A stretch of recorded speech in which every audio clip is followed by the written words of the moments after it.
மதுரையில் இறந்துருக்காரு. அதாவது அவங்க வீட்டு சைடு போலீஸார் இறந்துட்டாங்க வைக்கிறாங்க. அப்போல்லாம் தற்போது தொடர்ச்சியாக அந்த லாக்அப் டேட் நடைபெறும் எடுத்துக்கலாம். சாதாரண அடிதடி வழக்கு என்று சொல்லி அவரை காவல்துறையினர் கைது செய்திருக்கிறார்கள். அதற்கு முன்னதாக அந்த இளைஞரின் பெற்றோரை பிடித்து காவல் நிலையத்தில் வைத்து உன் மகனை கொண்டு வந்து ஒப்படை என்றெல்லாம் அச்சுறுத்தியதாகவும் சொல்லப்படுகிறது. அதன் பின்னர் உன் மகன் கிடைத்து விட்டான், நீ வீட்டுக்கு திரும்பலாம் என்று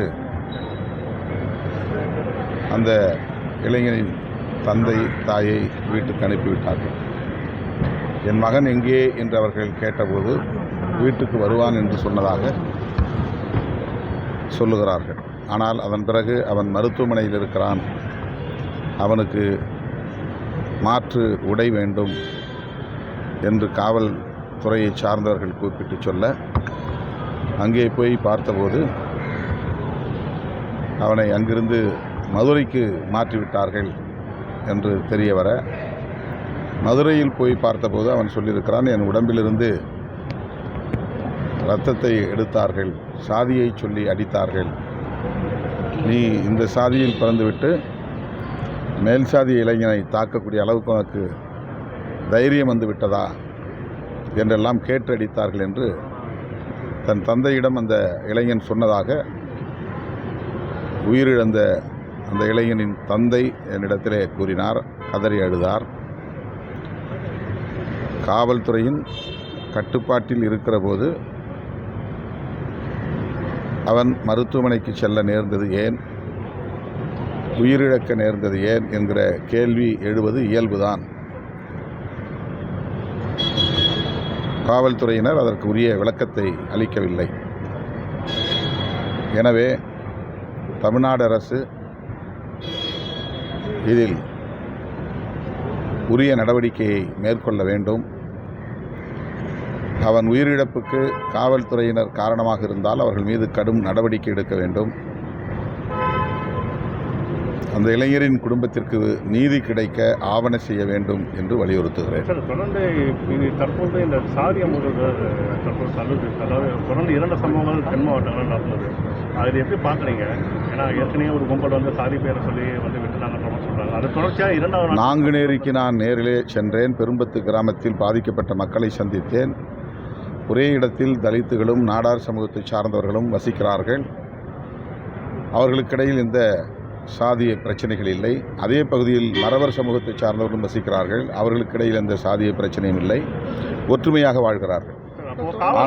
ஆனால் வெளியிலிருந்து ஒரு கும்பல் வந்து அவ்வப்போது இதுபோல பிரச்சனைகளை செய்துவிட்டு யாரோ ஒரு பெயரை சொல்லி வாழ்க என கோஷம் போட்டு போகிறார்கள்.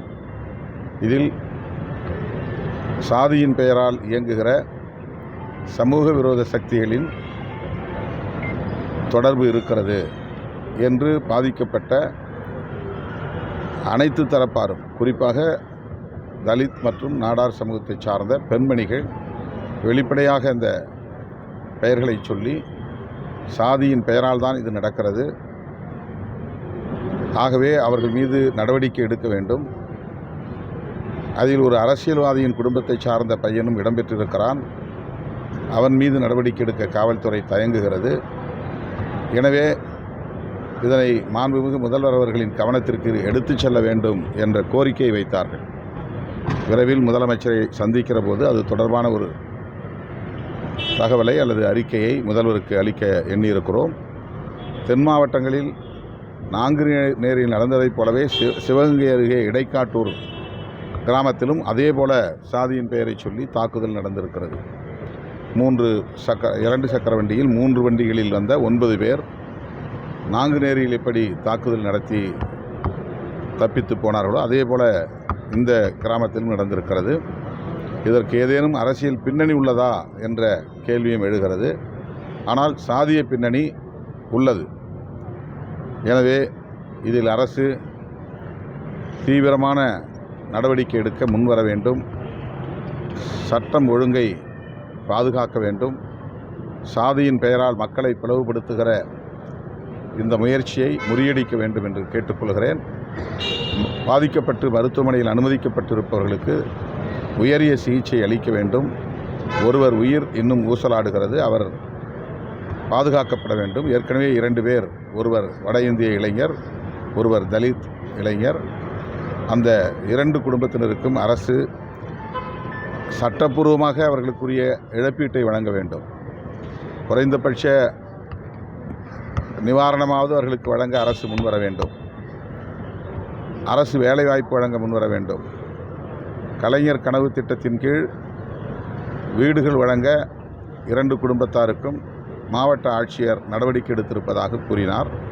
ஆனால் இழப்பீடு தருவது சம்பந்தமாக எந்த முடிவையும் இன்னும் எடுக்கவில்லை என்று கூறினார். எனவே மாண்புமிகு முதல்வர் அவர்கள் அந்த படுகொலையில் பாதிக்கப்பட்ட குடும்பத்தினருக்கு, அதிலும் ஜான் மார்க் என்கிற தலித் இளைஞருடைய மனைவி வாய்ப்பேச இயலாதவர், 2 பெண் பிள்ளைகள், சின்னஞ்சிறு பிள்ளைகள். அந்த குடும்பம் இன்றைக்கு நடுத்தெருவிலே அனாதையாக நிற்கிறது. அவன் எந்த குற்றமும் இழைக்காமல் கண்டந்துண்டமாக வெட்டப்பட்டிருக்கிறான். கை வேறு கால் வேறு என்ற துண்டு துண்டாக வெட்டியிருக்கிறார்கள்.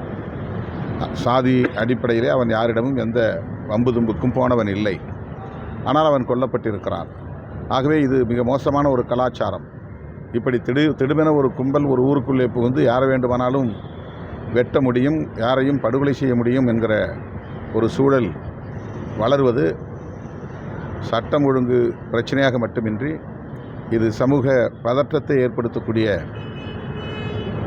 பெரும் அளவில் வன்முறைகளுக்கு வழிவகுக்கக்கூடிய சம்பவமாக இருக்கிறது.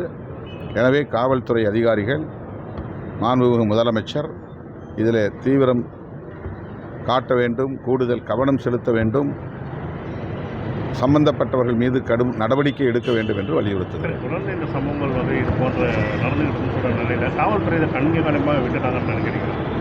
ஆல்ரெடி இந்த மாதிரி சம்பவங்கள் நடந்து அதே பெரும்பத்து கிராமத்தில் தொடர்ந்து இந்த சம்பவங்கள் அவ்வப்போது நடக்கின்றன என்ற குற்றச்சாட்டையும் கூறியிருக்கிறார்கள்.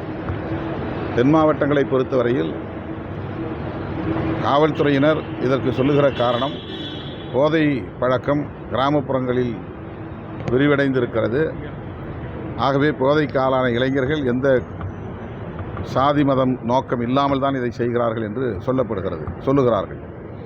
ஆனால் பாதிக்கப்பட்ட மக்கள் என்ன சொல்லுகிறார்கள் என்றால், தெருவிலே நின்ற பலரில் தங்கள் சமூகத்தை சார்ந்தவர்களை மட்டும் தாக்காமல் பிற சமூகங்களை தாக்கியிருக்கிறார்கள்.